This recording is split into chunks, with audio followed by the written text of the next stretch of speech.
Do we have a question from this mic here? Sure. I just first like to say thank you for coming here. And my name is Puya.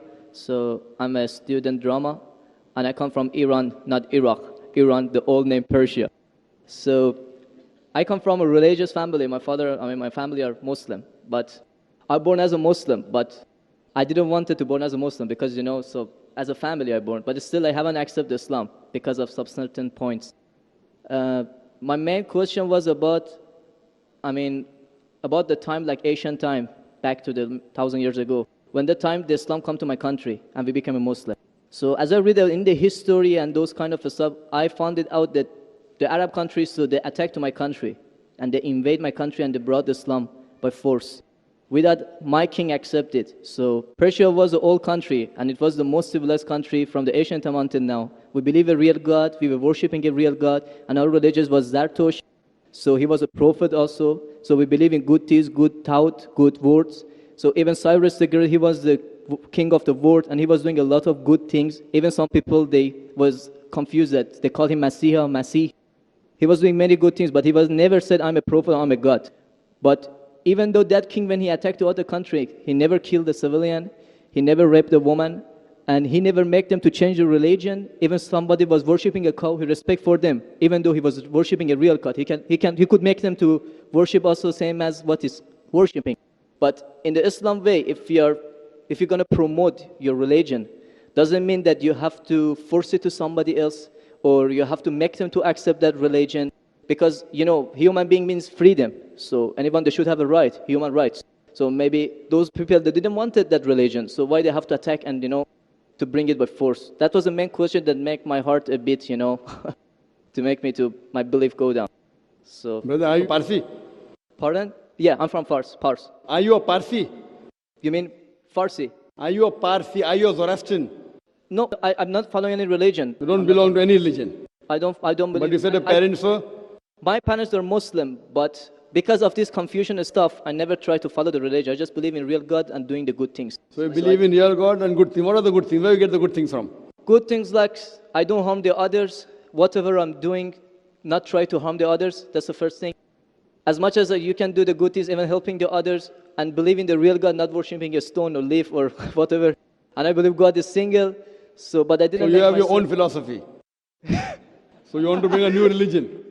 I'm not going to make any religion. I'm just following my brain because as I know, God gave us a brain. So I didn't make my mind busy by following the books. When I was 10 years old, I was just thinking until now even. So I tried to follow my brain. thinking, he's saying, God as long as not a stone. Who told you stone is not a God? Anyway, I'll answer your basic question. Your basic question is that Muslims came to Persia and they conquered and they forced people to accept Islam. So no one should force at all. I agree with you. Point to be noted is that today the media promotes that Islam was spread by the sword. I am aware that there are certain black sheep in the Muslim community and there are certain Muslim rulers who did wrong things. But as a whole, Islam was never spread by the sword. Islam was never spread by the sword. It's spread by sword. Sword. Sword means force. Force, yeah. Like you said, now Muslims came and conquered Persia, etc. You see everywhere it's happening. There are wars taking place. But in Islam, it's clearly mentioned in Surah Baqarah, chapter 2, verse number 256. La ikraha fid deen. There's no compulsion in religion. Truth stands out clear from error. What we see today, if we analyze, that we Muslims, we were the lord of the Arab lands for more than 1400 years. For the past 1400 years, the Muslims were the lord of the Arab lands. For a few years, the Britishers came. For a few years, the French came. But overall, the Muslims were the rulers of the Arab land. Yet today, there are more than 9 million Christians who are Coptic Christians. That means they're Christians since generation. If the Muslims wanted, they could have forced each and every non-Muslim to accept Islam at the point of the sword in the Arab land.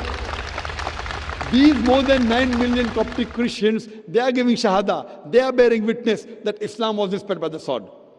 We Muslims, we ruled India for more than 1,000 years. We ruled India for more than 1,000 years. If we wanted, we could have forced every non-Muslim Indian to accept Islam at the point of the sword. Today, more than 80% of the Indians are non-Muslims. These more than 80% non-Muslim Indians, they are giving shahada, they are bearing witness that Islam was spread by the sword. Which Muslim army has come to Indonesia? Indonesia today has the largest number of Muslims in any country, more than 200 million Muslims. In Malaysia, more than 55% of the citizens of Malaysia are Muslim. I am asking you, which Muslim army came to Malaysia? Your country, which Muslim army came? Which Muslim army went to the east coast of Africa? It was the business, it was the traders. When they came here, people accepted this religion. It is the media hype which talks about Islam was spread by the sword. Yes, there were a few people. There were a few black sheep of the Muslim community. Brother, you asked the question, you're listening or you're raising the hand? Okay, sure. You asked the question, you gave the background, I listened to it, and now you want to raise your hand. I have not completed my answer. Okay, sure. Continue. If you ask the question, you should think. Because if you're thinking something, I'm a doctor. If you're thinking, that means you won't hear my answer. If I ask you to repeat, you won't be able to repeat 25%. So when you listen, you should give attention. I'm a doctor. I've done psychology also. So, this is the media hype. If you read Thomas Carlyle, historian, he writes in his book, Heroes and Hero Worship. He puts number one hero prophet as Prophet Muhammad Sallallahu Alaihi Wasallam. He's a Christian. He says, if every new idea originates in one man's head, it dwells alone in the full world. It will do little good if he takes up a sword and propagates it. You have to first get your sword. He's talking about sword of intellect. There was a survey done in the Plain Truth magazine, a survey in the increase of the major world religions in a span of 50 years. In a span of 50 years, from 1934 to 1984. In a span of 50 years, the increase in the major world religion. It came in Reader Digest, Almanac Yearbook, 1984. Number one maximum increase in religion, it's Islam, 235%. Christianity, only 47%. I am asking you, which war took place between 1934 and 1984, which forced the non-Muslim to accept Islam? Which war? Which war? Today, leave aside the past. Today, the fastest growing religion in America is Islam. The fastest growing religion in Europe is Islam. I am asking you, who's forcing the Americans to accept Islam? Who's forcing the Europeans to accept Islam? You were not there born.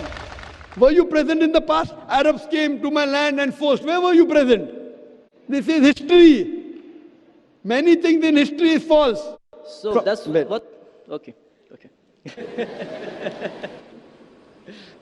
A very famous historian, Dilese O'Leary, he writes in the book, Islam at the Crossroad, page number 8. He says, history makes it clear that the legend of fanatical Muslims sweeping across the world, forcing Islam at the point of the sword, is the most fantastic, absurd myth that historians ever repeated. Who says that? Dilese O'Leary. History makes it clear that the legend of fanatical Muslims forcing Islam at the point of the sword over conquered races is the most fantastic, absurd myth that historians ever repeated. This is just in the media today. Muslim terrorist, Muslim terrorist. I am asking you, did any Muslim attack you in this country? No, never. But the media says Muslims are terrorists. Yeah, media is just nonsense. Yes, same way your history is also nonsense. When media is nonsense, the history is also nonsense. Some is correct, some is wrong. That's the reason, if you hear the answer, I would like to end my answer with a quotation of Dr. Adam Pearson. Dr. Adam Pearson says that people who worry that one day nuclear weaponry will fall in the hands of the Arabs, they fail to realize that the Islamic bomb has already been dropped. The bomb of peace. It fell the day Prophet Muhammad, peace be upon him, was born. Okay, thank you, doctor, for your answer. But the point is, I didn't get the right answer because that's not media, that's history. And history is not something that can be written the false way, because if it be written the false way, it can be changed. But that was the true history in all over the world and is written every Brother, did you hear my quotation of Dilese O'Leary? Can you repeat it? Repeat what? Repeat Dilese O'Leary's quotation. I said it twice, not once, twice. Most of my answer was once. I said twice. Now repeat it. Repeat at least 50%. So what's the point of repeating that word? I want to know whether it went into your head or not. No, because that's what is in my head that is a history first thing. I am asking you, can you repeat the statement, the answer which I gave earlier? If you cannot repeat, that means it's useless me repeating the answer. You're not listening to me. You're thinking something. No, I'm listening to you. You're Can saying you repeat? that is media, that is can false, you that's the history. repeat the statement of Deleuze O'Leary, a very famous historian? No, I can't. I'm saying it for third time. Listen to it and go behind the queue. Deleuze O'Leary says that history makes it clear the legend of fanatical Muslims forcing Islam at the point of the sword over conquered races is the most fantastic, absurd myth that historians have ever repeated. Deleuze O'Leary says history has been telling falsehood, and you're saying history, I believe in history. Deleuze O'Leary is saying that what history says that Muslims are forcing Islam at the point of the sword is the most fantastic myth that historians have repeated. So you have got influenced by the myth. So now think it's a myth and forget it and believe in the fact. The fact is you read the Quran, and inshallah I want you to revert to Islam. Revert back to the religion of your parents, inshallah. Okay. Okay, thank you. Thank you. In the unseen, and the unseen we only know through the Quran and the Sunnah.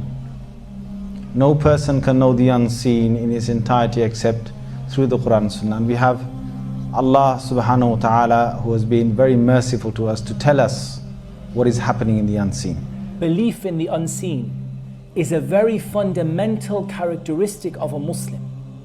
And that's why at the very beginning of the Quran, in Surah Al-Baqarah, just after the opening Surah Al-Fatiha, the opening chapter, Allah subhanahu wa ta'ala describes the successful people.